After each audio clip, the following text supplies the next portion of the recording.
नमस्कार दर्शक बंधु मु आकाश आपण मानक स्वागत करुच्ची आज एक नुआ भिडियो रे।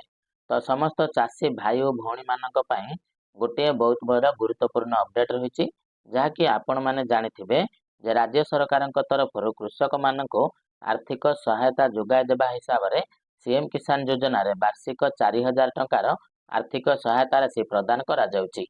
तेणु सीएम किसान योजना रे जो माने क्षुद्र एवं नाममात्र चाषी रहिचंती तो सेमानंकु वार्षिक 2टी किस्ती रे 4000 टंका एवं जो माने भूमिहीन कृषक सीएम किसान रे अछंती तो सेमानंकु सर्वमोट 12500 टंका प्रदान करा जायथाय। तो आपण मानकु पूर्व भिडियो रे मु कहितली जे सीएम किसान योजना रे जेउ सब हिताधिकारी माने रहिचंती तो सेमानंकु आसंता किस्ती जोटा कि एप्रिल 30 तारिख दिन अक्षय तृतीया अवसर रे मिलिबाकु जाउची।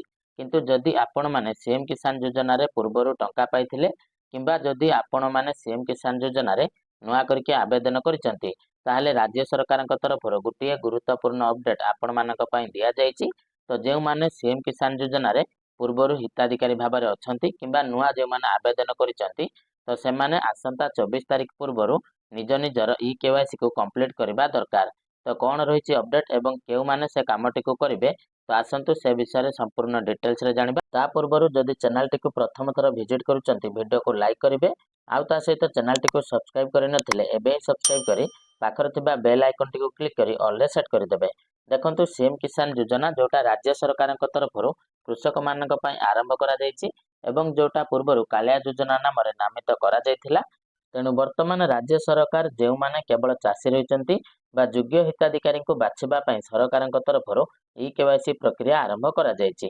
अर्थात एही ई केवाईसी प्रक्रिया जो मानकर नाम वर्तमान सीएम किसान पोर्टाल रे अछि बा आपण माने नुआ करी आवेदन करिसंती ताहले आसंता मार्च 24 तारिख सुधा आपण मानकर ई केवाईसी करबा पई पड़िबो। एनै जहाँकि आमर मान्यवर उपमुख्यमंत्री बा कृषि एवं कृषक सशक्तिकरण विभाग श्री कनक वर्धन सिंहदेव जहाँकि गोटे बहुत बड़ अपडेट देइचंती। प्रथमे सेही अपडेट जानि नेबा।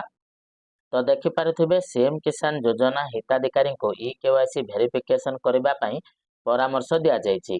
तेणु लोकसेवा भवन स्थित सम्मेलन कक्ष रे आज उपमुख्यमंत्री तथा कृषि और कृषक सशक्तिकरण एवं शक्ति मंत्री श्री कनक वर्धन सिंहदेव अध्यक्षतार दुईटी समीक्षा बैठक अनुष्ठित होईछि।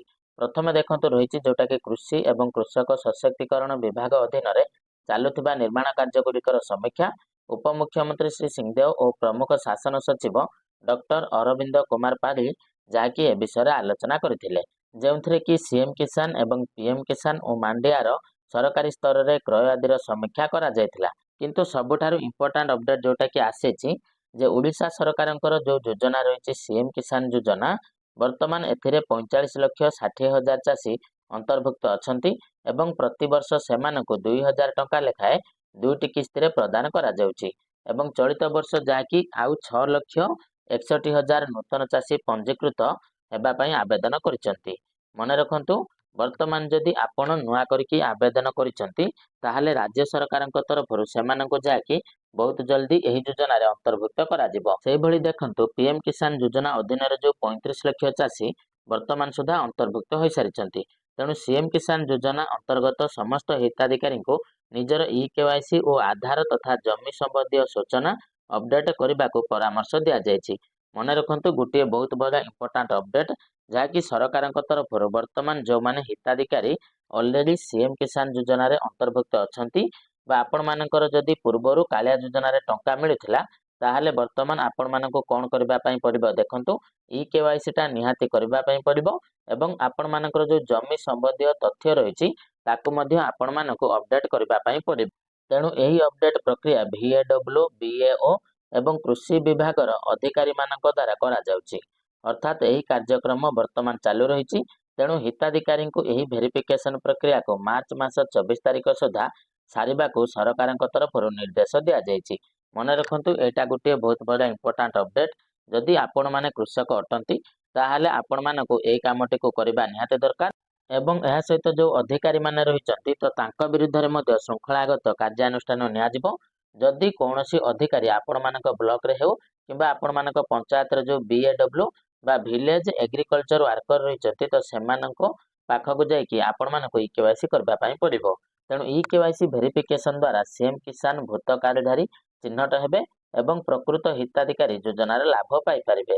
ତେଣୁ ଏନେଇ ଯାହାକି ବର୍ତ୍ତମାନ ରାଜ୍ୟ ସରକାରଙ୍କ ତରଫରୁ ଆପଣମାନଙ୍କୁ ଗୋଟିଏ ବହୁତ ବଡ଼ ଗୁରୁତ୍ୱପୂର୍ଣ୍ଣ ଅପଡେଟ୍ ଦିଆଯାଇଛି।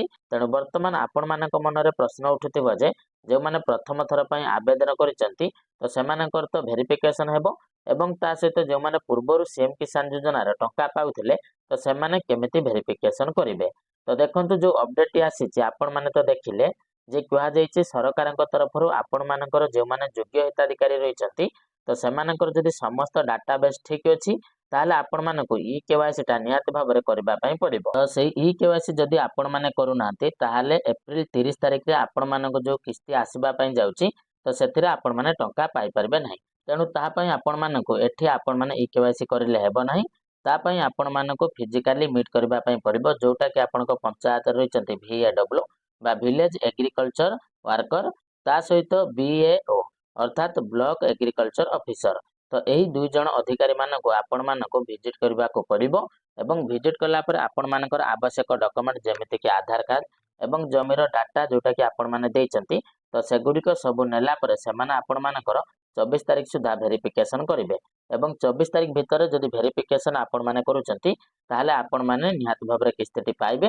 ନହେଲେ ଆପଣମାନେ ଇ-କେୱାଇସି ନ କଲେ ଆପଣମାନଙ୍କର ନାଁଟିକୁ ନିହାତି ଭାବରେ ସରକାର କାଟିଦେବେ। ତ ସରକାରଙ୍କ ତରଫରୁ ଗୋଟିଏ ବହୁତ ବଡ଼ ପଦକ୍ଷେପ ନିଆଯାଇଛି।